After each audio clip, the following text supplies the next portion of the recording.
Hi everyone, I'm Rosie Annear, Mayor of Mount Alexander Shire Council, and I wanted to talk a little bit more about our newly adopted council plan from 2025 to 2029. So this will really guide our work over the next council term, which is really exciting, and it's informed by a huge amount of voices throughout our community. We're very thankful for all the engagement that we had with community members and groups. We've got 5 focus areas this time. And I thought I'd just give you a little taste of a few of the objectives under each. So our first focus area is communities. Communities has to be first because it needs to be at the heart of everything we do. A couple of the strategic priorities from communities that I'm particularly excited about are around, and this is something we've been doing for a long time, trying to attract and retain more place-based services for people. We know there are a lot of people struggling with health and general wellbeing. We need more place-based services for people who live in our shire.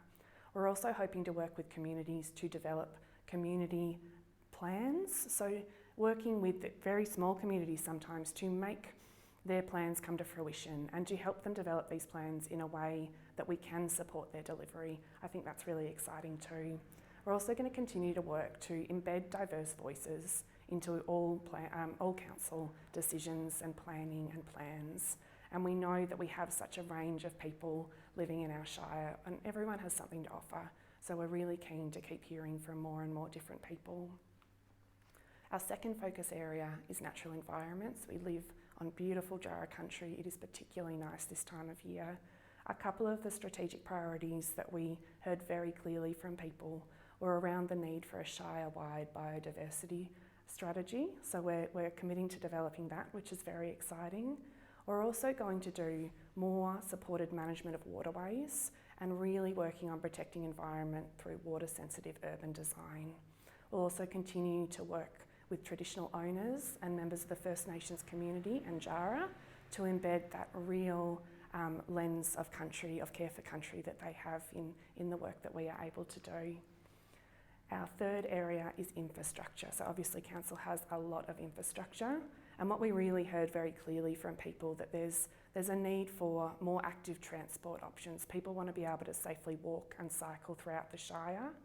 People are really interested in us exploring more affordable housing and ways that council can enable more affordable housing to occur in our shire, but affordable housing that is also accessible and is built to sustain within difficult climates and other potential emergencies. We're also looking at ways to really enhance cultural heritage, built heritage and natural heritage, and making sure that that is built into our planning processes.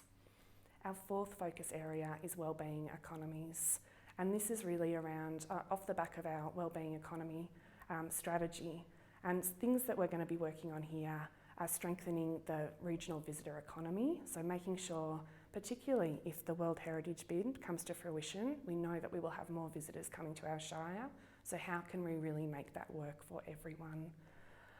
We're also looking at ways to continue to promote and support that circular and regenerative economy and really making sure that the economic development that occurs here supports people, place and the environment. Our last focus area, and one that we've never had before, is on the organisation, and councillors felt that this was a really important area to add because a lot of the time the work is external, and what we know is that we need to make sure that council internally is functioning well and that people are feeling supported and feeling able to succeed in their jobs, and that we are a council that people want to work for. So we've got some great priorities in here as well, and the big one I think that we heard from community was they want us to be a responsive and open council. So we're really committing to providing that genuine and inclusive communication and engagement, and we'll continue to do so. So these are just a taste of some of the things in the council plan. It looks like this. It is very nice. There is a lot of great information in here, and you can read all about it, and all the rest of our objectives are in here, which will guide our work going forward.